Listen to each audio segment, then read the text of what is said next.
તો લાસ્ટ લેક્ચરની અંદર આપણે વ્યતિકરણ અને એના સૂત્રોનો અભ્યાસ કર્યો. હવે આપણે વિવર્તન અને તેના સૂત્રોનો અભ્યાસ કરવાનો છે.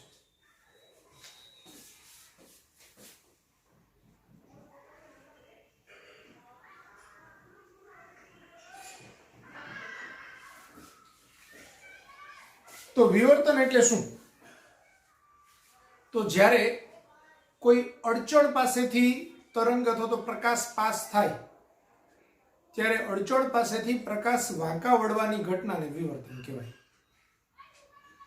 એટલે અડચણની ધાર પાસેથી પ્રકાશ જ્યારે વાંકું વળે છે તો એ ઘટનાને વિવર્તન કહેવાય. દાખલા તરીકે આપણે એમ કહીએ કે કોઈ એક શાર્પ એજ હોય અને અહીંથી આપણે ટોર્ચ મારીએ કે પ્રકાશ આપાત થવા દઈએ તો એક્ઝેક્ટલી એની પ્રતિબિંબ જે મળે એ પ્રતિબિંબનો એજ પણ એકદમ શાર્પ હોવું જોઈએ, ચોખ્ખું એમ ક્લીન એજ બનવું જોઈએ. પણ હકીકતે એની ધારથી સેજ થોડાક અંતર સુધી છે એની ધાર એકદમ શાર્પ હોતી નથી અને સેજ આપણને થોડો ઘણો પ્રકાશ આછો આછો મળે તો એ ઘટનાને વિવર્તન કહેવાય. એટલે કોઈ પણ તરંગ અગ્ર જ્યારે મર્યાદિત ભાગમાંથી પસાર થાય ત્યારે એ ધાર પાસે વાંકું વળે તો એ ઘટના એટલે વિવર્તન.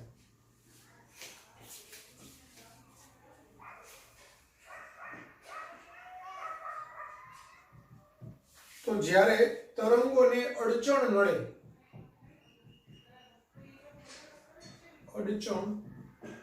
નડે અથવા તો તરંગો કોઈ સ્લિટ માંથી પસાર થાય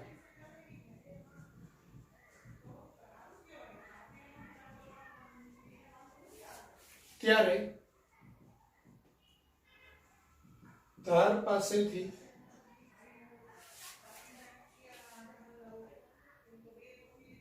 તે વાંકા વળવાની ઘટનાને વિવર્તન કહે છે.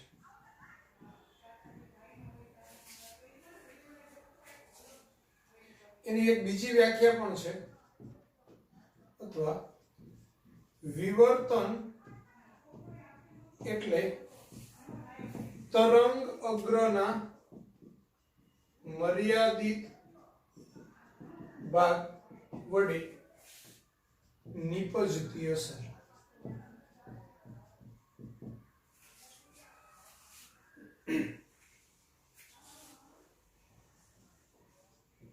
વિવર્તનનો આધાર લેમ્બડા બાય એ ગુણોત્તર પર છે.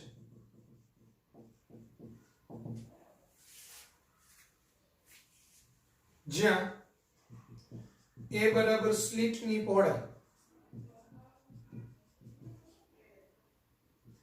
લેમ્બડા બાય એ ગુણોત્તર મોટો તેમ વિવર્તન વધુ અને લેમ્બડા બાય એ ગુણોત્તર નાનો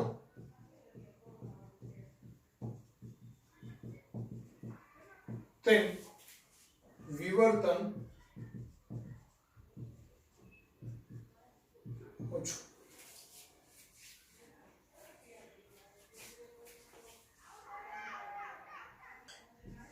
વિવર્તન એટલે સાઈન થીટા સમજવું. સાઈન થીટા બરાબર લેમ્બડા બાય એ થાય. અથવા તો sine theta is proportional to lambda by a. એટલે વિવર્તન એટલે સાઈન થીટા અને સાઈન થીટા છે તે લેમ્બડા બાય એ ગુણોત્તર પર આધાર રાખે. એટલે જેમ લેમ્બડા બાય એ મોટો તેમ સાઈન થીટા મોટું, લેમ્બડા બાય એ નાનું એમ સાઈન થીટા નાનું. તો sine theta is proportional to lambda by a. હવે વિવર્તનના પ્રકારો.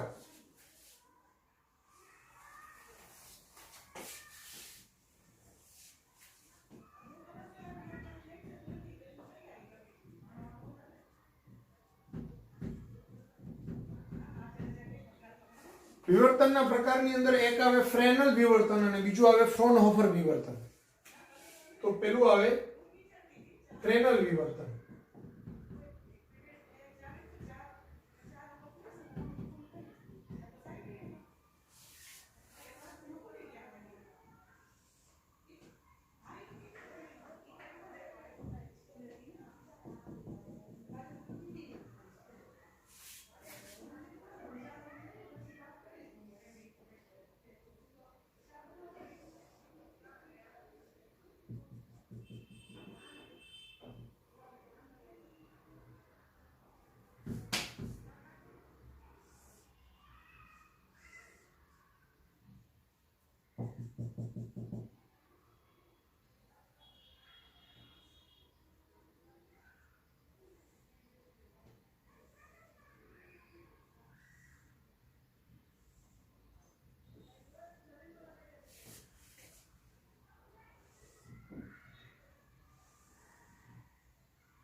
તો અહીંયા ધ્યાન આપો, જ્યારે ઉદ્ગમ થી સ્લિટ અને સ્લિટ થી પડદા વચ્ચેનું અંતર પરિમિત હોય તો એવા વિવર્તનને ફ્રેનલ વિવર્તન કહેવાય. એટલે ઉદ્ગમ છે તે સ્લિટની નજીક હોય, સ્લિટ થી પડદો બી નજીક હોય તો એવું વિવર્તન એટલે ફ્રેનલ વિવર્તન. તો ફ્રેનલ વિવર્તનમાં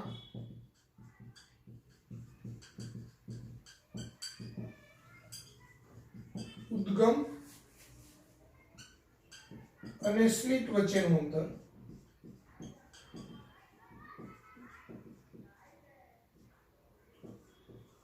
તથા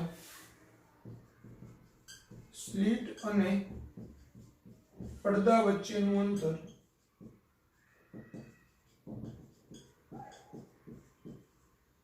પરિમિત હોય છે. બરાબર.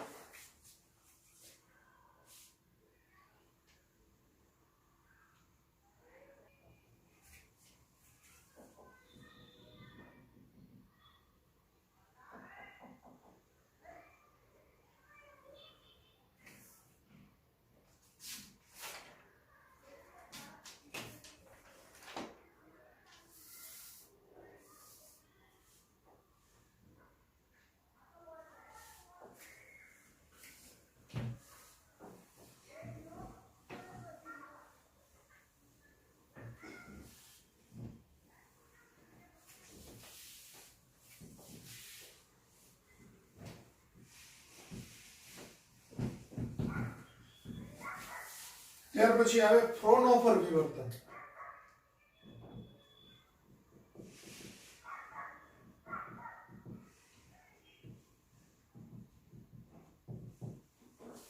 ફ્રોનહોફર વિવર્તનની અંદર વસ્તુ અને પડદા વચ્ચેનું અંતર એટલે વસ્તુ અને સ્લિટ વચ્ચેનું અંતર અને સ્લિટ અને પડદા વચ્ચેનું અંતર અનંત હોય.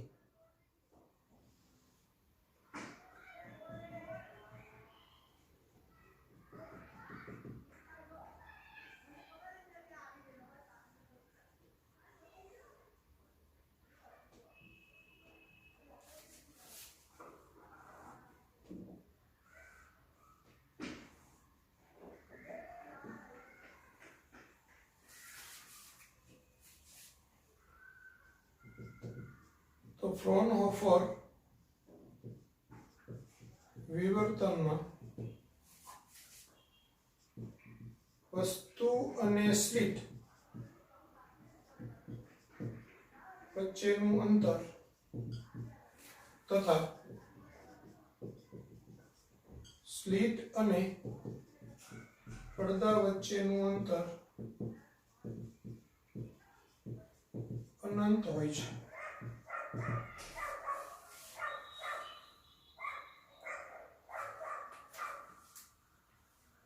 અથવા તો સ્લિટ પર આપાત થતા તરંગો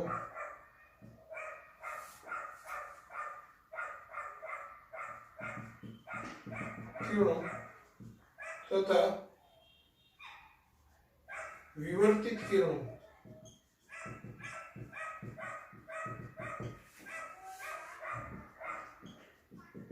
સમાંતર હોય છે.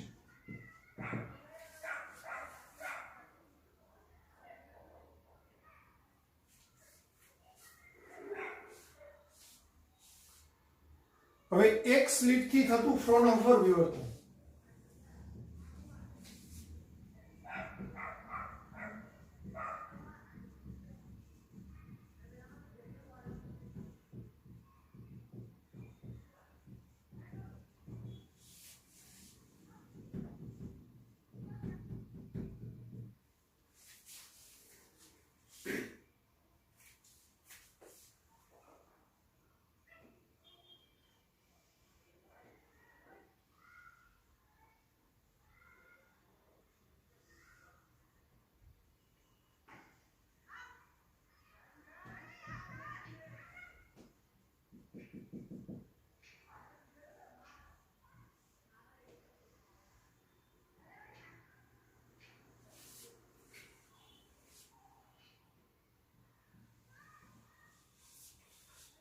આપણે વિચારીએ કે અહીંયા પડદો છે,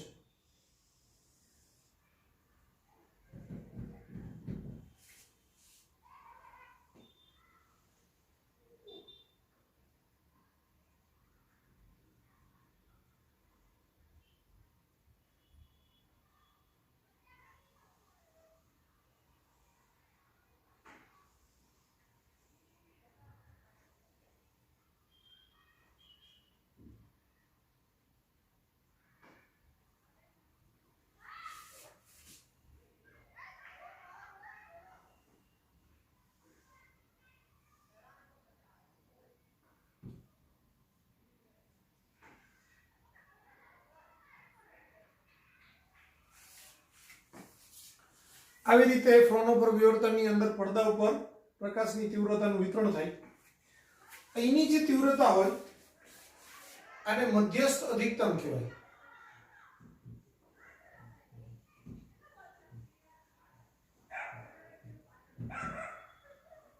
આને પ્રથમ ન્યૂનતમ કહેવાય. પછી આ જે ટોપ છે એને પ્રથમ અધિકતમ કહેવાય.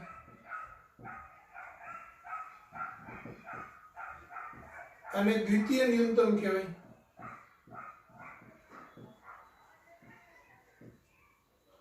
આ પાછું દ્વિતીય અધિકતમ થાય.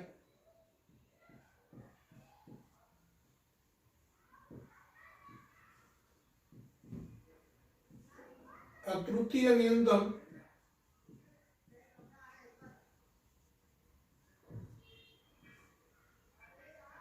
આ તૃતીય અધિકતમ. પછી આ ચતુર્થ ન્યૂનતમ, ચતુર્થ અધિકતમ, પાંચમું ન્યૂનતમ, પાંચમું અધિકતમ, એમ કન્ટિન્યુઅસલી નીચે ચાલે. એક છેલ્લું આપણે તૃતીય અધિકતમ બતાવી દઈએ. ખ્યાલ આવ્યો? હવે એક સ્લિટ વડે થતું ફ્રોનોફર વિવર્તનની અંદર આ વિવર્તન ભાતની અંદર સૌથી વચ્ચે એકદમ પ્રકાશિત ભાગ હોય એને મધ્યસ્થ અધિકતમ કહેવાય. મધ્યસ્થ અધિકતમ જ્યાં પૂરું થાય ત્યાં પ્રથમ ન્યૂનતમ હોય, પછી પ્રથમ અધિકતમ, પાછું દ્વિતીય ન્યૂનતમ, દ્વિતીય અધિકતમ, તૃતીય ન્યૂનતમ, તૃતીય અધિકતમ, ચતુર્થ ન્યૂનતમ, એવી રીતે ક્રમશઃ અધિકતમો અને ન્યૂનતમો મળે. આ સ્લિટની પહોળાઈ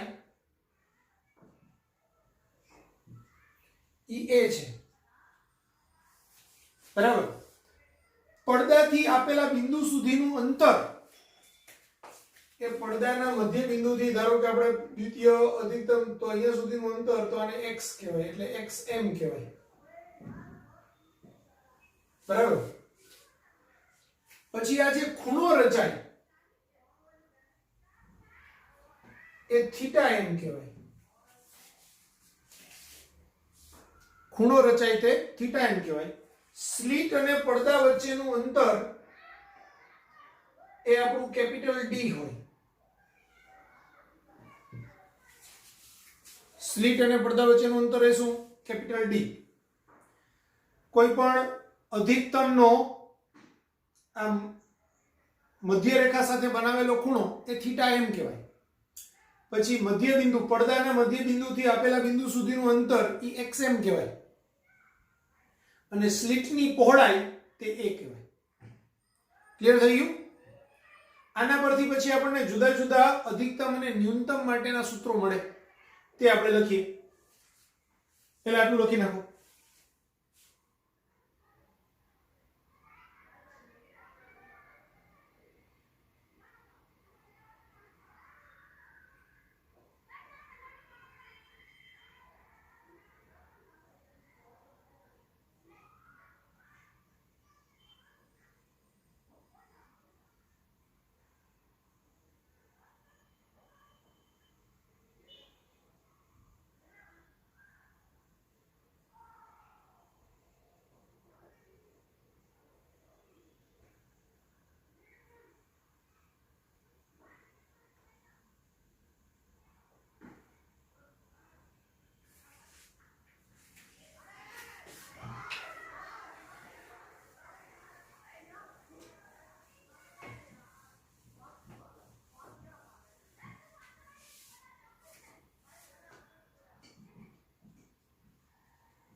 મધ્યસ્થ અધિકતમ માટે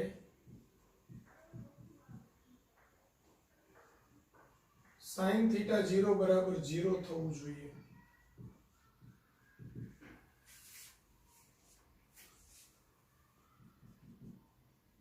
એમમાં ક્રમના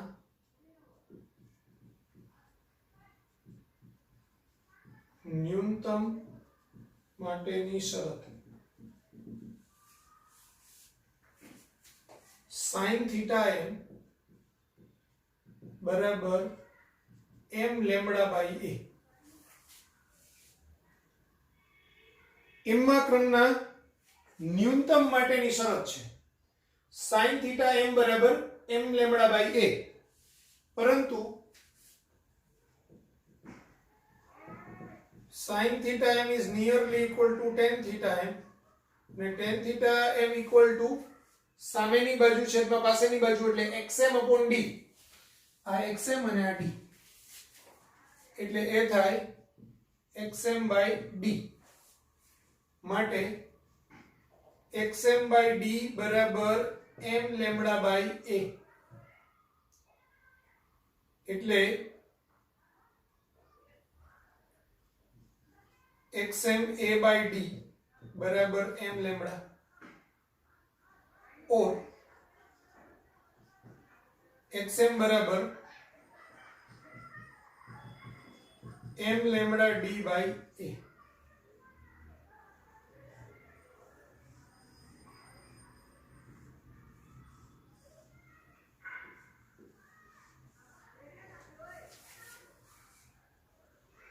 જ્યાં આ બધામાં m બરાબર 1 2 3 ડેશ ડેશ ડેશ.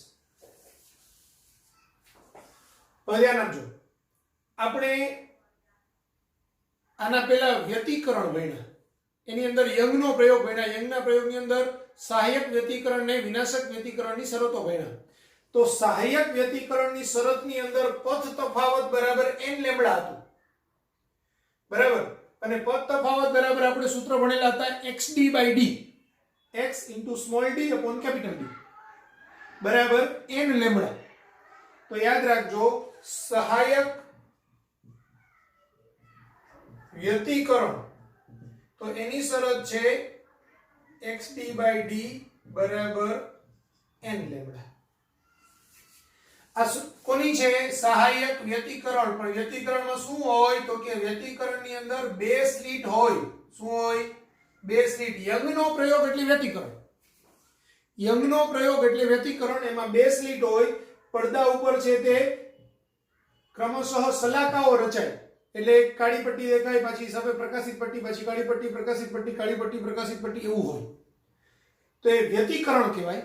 વ્યતિકરણમાં સહાયક વ્યતિકરણની શરત xd by d બરાબર n લેમ્બડા, એના જેવી જ શરત પણ કોની? વિવર્તનની, ફ્રોનહોફર વિવર્તનની.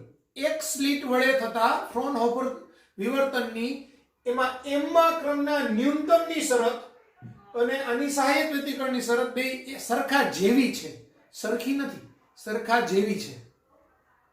આમાં સ્મોલ d શું છે? આ બે સ્લિટ વચ્ચેનું અંતર છે d. હવે એક સ્લિટ ઉપર અહીંયા પટ્ટી મારી દઉં તો અહીંથી પ્રકાશ જાય અને આના ઉપર જે રચે એ ફ્રોનહોફર ભાગ રચે, બરાબર. આની પહોળાઈ એ છે. શું છે? સ્લિટની પહોળાઈ તે એ છે, જ્યારે d છે તે બે સ્લિટ વચ્ચેનું અંતર છે. ક્લિયર? તો આનું સૂત્ર થાય xm a by d બરાબર m લેમ્બડા, અને આનું સૂત્ર થાય xd by d બરાબર n લેમ્બડા, જ્યાં n બરાબર 0 1 2 3 ડેશ ડેશ ડેશ, અને આની અંદર m બરાબર 1 2 3 ડેશ ડેશ ડેશ, બરાબર. બેઝિક સૂત્ર છે sin θ m is equal to m lambda by a.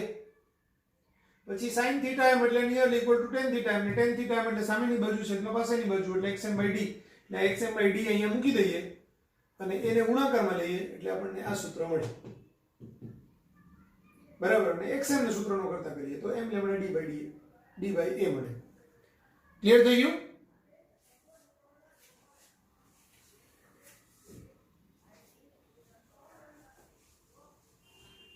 પછી m માં ક્રમની મહત્તમ માટેની શરત. m માં ક્રમના મહત્તમ માટેની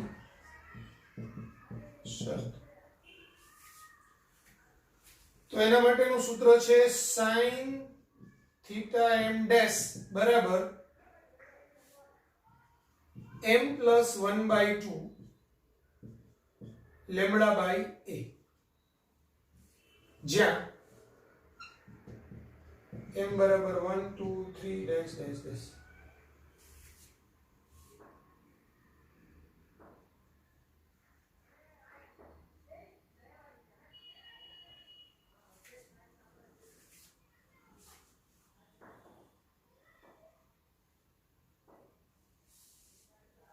અને એમાં મધ્યસ્થ અધિકતમ માટે 0 પણ લખાય, એટલે 0 1 2 3 ડેશ ડેશ ડેશ લખો તો પણ વાંધો નથી.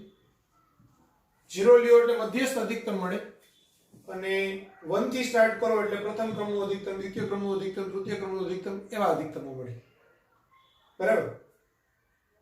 તો અહીંયા જ્યારે 0 લ્યો ને ત્યારે લેમ્બડા બાય 2a થાય. બરાબર? sin theta is nearly equal to theta થાય, એટલે 2 થીટા બરાબર લેમ્બડા બાય a આવું મળે. અને 2 થીટા એની કોણીય પહોળાઈ કહેવાય, એટલે મધ્યસ્થ અધિકતમની કોણીય પહોળાઈ લેમ્બડા બાય a થાય. હમણાં બનાવવું એટલે તમને ખ્યાલ આવી જશે. અત્યારે આપણે આ સૂત્ર રાખીએ કે sin થીટા m ડેશ એટલે m ના ક્રમનું મહત્તમ. તો m ના ક્રમના મહત્તમ માટેની શરત m plus 1/2 lambda by a. હવે આગળની જેમ જ sin થીટા m ડેશ બરાબર tan થીટા m ડેશ બરાબર xm ડેશ બાય a.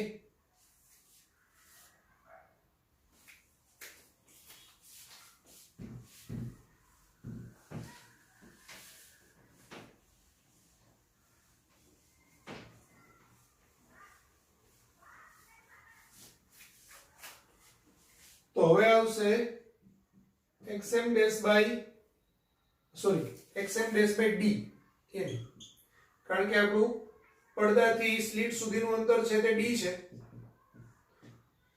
આમ ખૂણો આ xm ડેશ કહેવાય, અને આ અંતર છે તે xm ડેશ કહેવાય, અને આ થીટા m ડેશ ખૂણો કહેવાય.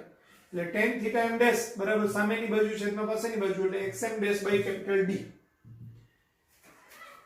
તો કેપિટલ D અહીંયા કિંમત મૂકીએ એટલે m plus 1/2 lambda by a. તો xm dash a by d બરાબર m પ્લસ 1/2 લેમ્બડા, અથવા xm ડેશ બરાબર m plus 1/2 lambda into d upon a.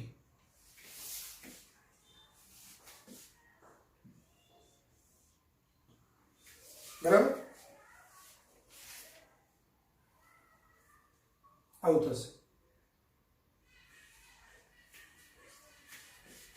પછી પડદા પરના કોઈ બિંદુએ તીવ્રતા. તો પડદા પરના કોઈ બિંદુએ તીવ્રતાનું સૂત્ર છે I બરાબર I0 sin alpha by alpha એનો હોલ સ્ક્વેર. I બરાબર I0 sin alpha by alpha એનો હોલ સ્ક્વેર. જ્યાં I0 છે તે મધ્યસ્થ અધિકતમની તીવ્રતા.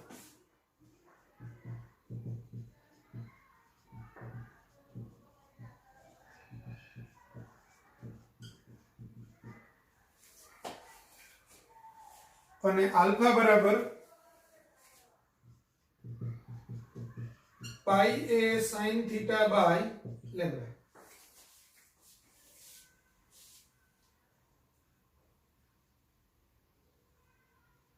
આલ્ફા બરાબર pi a sin theta by lambda. Theta છે તે આ ખૂણો છે. સપોઝ હું એમ કહું કે પડદા પરના આ બિંદુએ મારે અહીંયા તીવ્રતા શોધવાની છે, ફોર એક્ઝામ્પલ અહીંયા, તો આ ખૂણો થીટા બરાબર. આપાત પ્રકાશની તરંગ લંબાઈ એટલે લેમ્બડા, સ્લિટની પહોળાઈ એટલે a. તો એના પરથી પહેલા મારે આલ્ફા શોધવાનો, પાઈ a sin theta by lambda કરીને મારે આલ્ફા શોધવાનો. એ જે ખૂણો મળે આલ્ફા, એના પરથી પછી સૂત્ર લેવાનું I બરાબર I0 sin alpha by alpha એનો હોલ સ્ક્વેર. ત્યારે મને પડતા પરના આ બિંદુએ પ્રકાશની તીવ્રતા મળે. ક્લિયર થઈ ગયું?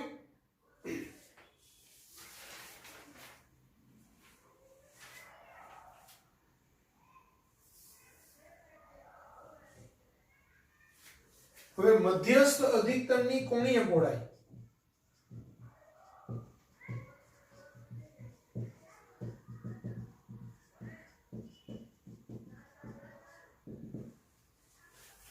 તો મધ્યસ્થ અધિકતમની કોણીય પહોળાઈ એને આપણે સમજવું હોય તો આમ સમજી શકાય. સાવ છો અહીંયા નાની આકૃતિ કરી આઈડિયા આપી દો. અહીંયા દોરવા પડે.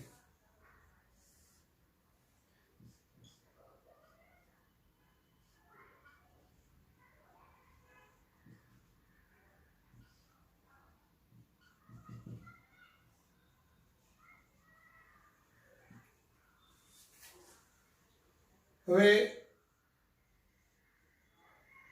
આ મધ્યસ્થ અધિકતમ આવી રીતે આમાં અધિકતમ મળે ને બંને બાજુ, તો આપણે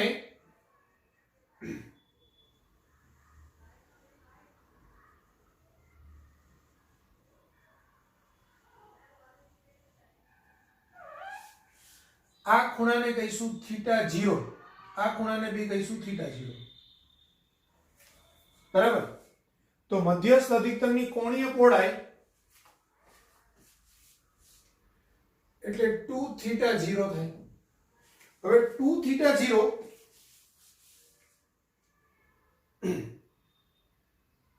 2 થીટા 0 નહીં, 2 થીટા 1 શા માટે સમજાવું. અમે ટચ કોને કર્યું? પ્રથમ ન્યૂનતમને. બરાબર? તો મધ્યસ્થ રેખાએ પ્રથમ ન્યૂનતમ સાથે બનાવેલો ખૂણો એટલે થીટા 1, કારણ કે આપણે અહીંયા સૂત્ર લખ્યું જ છે. જો sin થીટા m બરાબર m લેમ્બડા બાય a, એમાં m ની વેલ્યુ હું 1 લઉં તો sin થીટા 1 બરાબર લેમ્બડા બાય a. બરાબર? હવે sin theta is nearly equal to theta, એટલે થીટા 1 બરાબર લેમ્બડા બાય a. તો 2 થીટા 0 બરાબર બે પ્રથમ ન્યૂનતમ વચ્ચેનો ખૂણો, એટલે ટૂંકમાં 2 into 1 લેમ્બડા બાય a, એટલે કે 2 લેમ્બડા બાય a.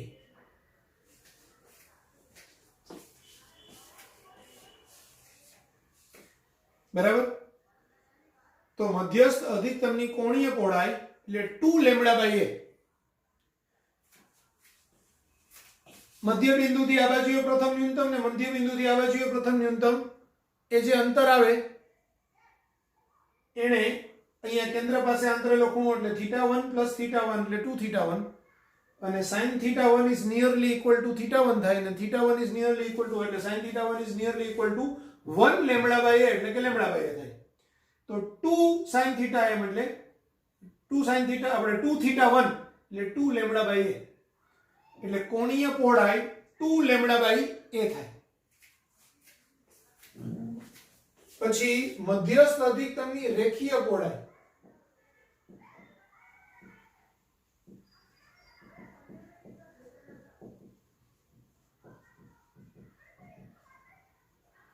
એટલે 2x1 થાય. અહીંયા કારણ કે આ અંતર છે એ પ્રથમ ન્યૂનતમ સુધીનું અંતર એ x1 કહેવાય, અને અહીંથી આપણે આમ ગણીએ તો આ અંતર બી x1 કહેવાય. એટલે એની રેખીય પહોળાઈ, મધ્યસ્થ અધિકતમની રેખીય પહોળાઈ એટલે 2x1 થાય. તો 2x1 બરાબર 2. હવે અહીંયા આપણું સૂત્ર હતું xm એટલે m lambda by d upon a, તો m ની વેલ્યુ કેટલી? 1 લેમ્બડા d બાય a, એટલે કે 2 લેમ્બડા d બાય a. પ્રથમ ન્યૂનતમના સૂત્ર પરથી એટલે આપણું 2x1 બરાબર 2 લેમ્બડા d બાય a આપણો આન્સર આવશે. તો ધ્યાન રાખો 2 થીટા 0 ને 2 થીટા 1 એટલે 2 લેમ્બડા બાય a. એની કોણીય પહોળાઈ થાય અને 2x1 એટલે કે 2 lambda by a into d એની રેખીય પહોળાઈ થશે. આ કોણીય પહોળાઈ, આ રેખીય પહોળાઈ.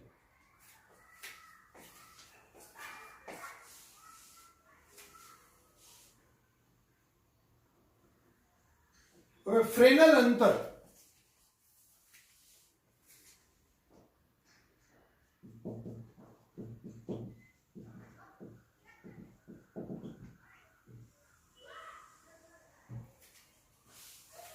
તો ફ્રેનલ અંતર એટલે શું?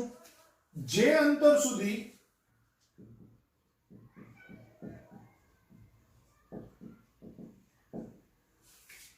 પ્રકાશ નું વાંકા વળવાનું ઓછું હોય તે અંતરને ફ્રેનલ અંતર કહે છે.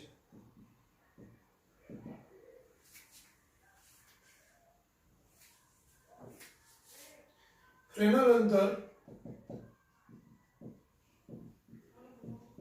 ZF એટલે a સ્ક્વેર બાય લેમ્બડા,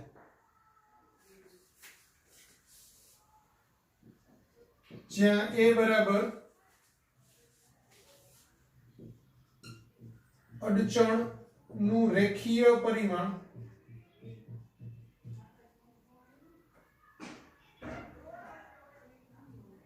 અથવા સ્લિટની પહોળાઈ અને લેમ્બડા એટલે આપાત પ્રકાશની તરંગ લંબાઈ.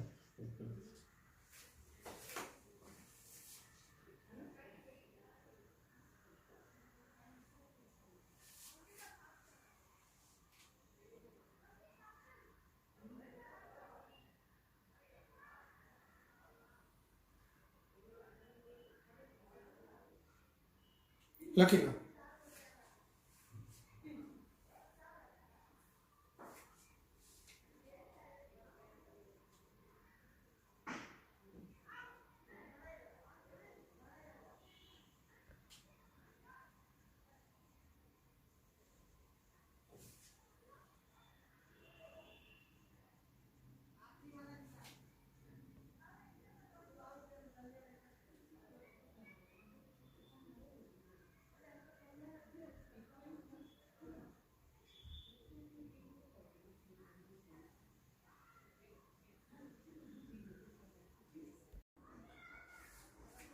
હવે અહીંયા વ્યતિકરણ ભાત અને વિવર્તન ભાત તો એમના તફાવતો એક લખીને રાખેલા છે. એક વખત તફાવત સમજાવી દો ભાઈના. વ્યતિકરણ ભાત તે જુદા જુદા સુસંબંધ ઉદ્ગમોમાંથી ઉદ્ભવતા તરંગોના સંપાતીકરણને કારણે મળે છે. એટલે કે જુદા જુદા તરંગ અગ્રોના સંપાતીકરણથી ઉદ્ભવતી અસર છે. વ્યતિકરણની અંદર દાખલા તરીકે આપણે યંગનો પ્રયોગ લઈએ તો યંગના પ્રયોગની અંદર આપણે બે સ્લિટ રાખેલી છે. એ બે સ્લિટ પરથી જે તરંગો આમ બહાર નીકળે એ તરંગ અગ્ર અંદરથી પસાર થાય. એ બે તરંગ અગ્રો છે એ ધીમે ધીમે એકબીજા ઉપર આપાત થાય અને પરિણામે છેવટે છે પડદા ઉપર જે અસર રચાય એને વ્યતિકરણ ભાત કહેવાય. તો એની અંદર બે સ્લિટમાંથી જે બહાર નીકળે બે તરંગ અગ્રો જુદા જુદા તરંગ અગ્રો છે, અથવા તો સ્લિટ પરના બંને બિંદુઓ જે પ્રકાશ છે તે સુસંબંધ ઉદ્ગમ છે. હવે સુસંબંધ ઉદ્ગમ કેવી રીતે છે હું સમજાવી દઉં તમને. અહીંયા પહેલા એક સ્લિટ હોય અને પછી અહીં આપણે આમ બે સ્લિટ રાખેલી હોય. હવે અહીંથી જે પ્રકાશ આવે એ અહીંથી વિવર્તન પામે. વિવર્તન પામે એટલે અહીંયાથી આ એક જ તરંગ અગ્ર પરથી આ બે સ્લિટ છે અત્યંત નજીક નજીક છે એટલે એક જ તરંગ અગ્ર એના પર આપાત થાય અને એક જ તરંગ અગ્રને કારણે બંને ઉપર છે તે આપાત થશે એટલે બંને સમાન કળામાં દોલન કરશે. તો આ બંને સમાન કળામાં દોલન કરે એટલે આપણે એમ કહી શકાય કે આ બંનેની તરંગ લંબાઈ બી સરખી છે, કંપનવિસ્તાર બી સરખો છે, સમાન કળામાં દોલન કરે છે એટલે કે એનો કળા તફાવત શૂન્ય છે. તો સુસંબંધ ઉદ્ગમો છે. હવે આમાંથી જે પ્રકાશ બહાર નીકળશે એ પછી આવી રીતે એકબીજા ઉપર છે આમાંથી નીકળશે તે આમ આપાત થતો હશે. બરાબર. હવે આ બંને એકબીજા ઉપર સંપાત થાય અને એ સંપાતીકરણ કરી અને સ્થાયી વ્યતિકરણ ઉપજાવે. હવે આવી રીતે આમ રચાતું હોય. હવે હું અહીંયા પડદો મૂકું તો આના ઉપર આપાત થાય તો અહીંથી આ શૃંગ સાથે શૃંગ વાળા જેટલા પદો હોય એ બધા જ પ્રકાશિત તરંગ લંબાઈ એટલે પ્રકાશિત પટ્ટો રચે. શૃંગ સાથે જે ગર્ત આપાત થતા હોય તે અપ્રકાશિત, પાછું શૃંગ સાથે ગર્ત સાથે ગર્ત તો એ પ્રકાશિત, એવી રીતે હોય. એટલે સહાયક ને વિનાશક વ્યતિકરણ રચાય અને એના ઉભા પટ્ટાઓ તમને દેખાય. જ્યાં સહાયક વ્યતિકરણ રચાતું હોય ત્યાં પ્રકાશિત, વિનાશક વ્યતિકરણ રચાતું હોય ત્યાં અપ્રકાશિત. સહાયક એટલે પ્રકાશિત, વિનાશક એટલે અપ્રકાશિત. તો એવી રીતે પ્રકાશિત અપ્રકાશિતના કારણે આપણને પડદા ઉપર ઉભા પટ્ટાઓ રચાતા હોય. તો એ પટ્ટા રચાવવા માટે જવાબદાર શું છે? બે તરંગ અગ્રો એકબીજા પર આપાત થાય એના કારણે ઉદ્ભવતી અસર છે. જ્યારે વિવર્તન ભાતની અંદર માત્ર એક જ સ્લિટ હોય, એક સ્લિટ ઉપર જે પ્રકાશ આપાત થાય એનું તરંગ અગ્ર બહાર નીકળે, એક જ તરંગ અગ્રને કારણે રચાતી વસ્તુ છે. એટલે એક જ તરંગ અગ્રના જુદા જુદા ભાગોથી ઉદ્ભવેલા તરંગોના સંપાતીકરણથી મળે છે. એટલે વિવર્તન ભાતની અંદર તરંગ અગ્ર એક જ હોય, એના જુદા જુદા ભાગ એકબીજા ઉપર અસર સંપાતીકરણ અનુભવે એટલે વિવર્તન ભાત રચાય. અને બે વિવર્તન ભાતો એકબીજા સાથે મિક્સ થાય, બે વિવર્તન ભાતો એકબીજા સાથે મિક્સ થાય, કારણ કે યંગના પ્રયોગમાં બે સ્લિટ હોય. એ બે સ્લિટમાંથી જે બહાર નીકળે, એક સ્લિટને હું દબાવી દઉં તો પડદા ઉપર વિવર્તન ભાત જોવા મળે. બરાબર. હવે બે સ્લિટ ખુલ્લી હોય તો બેયની બે વિવર્તન ભાત એકબીજામાં મિક્સ થાય એટલે આપણે વ્યતિકરણ ભાત જોવા મળે. તો ટૂંકમાં આપણે એમ કહી શકાય કે વ્યતિકરણ ભાત છે એ બે જુદા જુદા સુસંબંધ ઉદ્ગમમાંથી ઉદ્ભવતા તરંગોના સંપાતીકરણને કારણે મળે છે. એટલે કે જુદા જુદા તરંગ અગ્રોના સંપાતીકરણથી ઉદ્ભવતી અસર છે. જ્યારે પેલામાં તે એક જ તરંગ અગ્રના જુદા જુદા ભાગોથી ઉદ્ભવેલા તરંગોના સંપાતીકરણથી મળે છે. પ્રકાશિત અને અપ્રકાશિત બધી જ વ્યતિકરણ શલાકાઓની પહોળાઈ સમાન હોય છે. વ્યતિકરણ શલાકામાં શું હોય? પડદાની સ્લિટની બે સ્લિટ હોય તો એની સામે છે એ પ્રકાશિત અપ્રકાશિત, પ્રકાશિત અપ્રકાશિત, પ્રકાશિત અપ્રકાશિત, એવી રીતે જુદા જુદા પટ્ટાઓ રચાય. બધી જ શલાકાઓ છે એક સરખી પહોળાઈની હોય. બરાબર. જ્યારે પેલાની અંદર મધ્યસ્થ પ્રકાશિત શલાકા છે તે બમણી પહોળાઈની હોય. બરાબર. અને બાકીની છે બધી અડધી, એના કરતા અડધી પહોળાઈની હોય. એટલે મધ્યસ્થ પ્રકાશિત શલાકા હોય એની રેખીય પહોળાઈ એ 2 લેમ્બડા d by a હોય. 2 લેમ્બડા d by a હોય. અને બાકીની વધેલી પહોળાઈ છે તે લેમ્બડા d by a હોય. એટલે મધ્યસ્થ પ્રકાશિત શલાકાની પહોળાઈ બમણી અને બાકીનાની બધાની એના કરતા અડધી. જ્યારે આમાં બધાની સરખી. બરાબર. બધી જ પ્રકાશિત શલાકાઓની તીવ્રતા સમાન હોય. જ્યારે પેલાની અંદર મધ્યસ્થ અધિકતમની તીવ્રતા સૌથી વધુ અને પછીના અધિકતમોની તીવ્રતા ક્રમશઃ ઘટતી જતી હોય. એટલે વચ્ચેનો છે એ હાઈએસ્ટ પ્રકાશિત હોય, પછી એનાથી ઓછો પ્રકાશિત, એનાથી ઓછો પ્રકાશિત, એમ પ્રકાશિત તીવ્રતા છે પછી ઘટતી જાય. ચોથો મુદ્દો, અપ્રકાશિત વ્યતિકરણ શલાકાઓ સંપૂર્ણ અપ્રકાશિત હોય, એકદમ અંધારું. જ્યારે પેલાની અંદર અપ્રકાશિત વિભાગ સંપૂર્ણ અપ્રકાશિત હોતો નથી, એટલે એની તીવ્રતા એકદમ ઝાંખી હોય પણ થોડી ઘણી હોય. તો આ 4 તફાવત છે. બરાબર. પેલી બાજુએ લાઈટ આવતી છે એટલે એક વખત તમને નજીકથી બતાવી દઉં, વ્યવસ્થિત લખી શકાય એટલા માટે.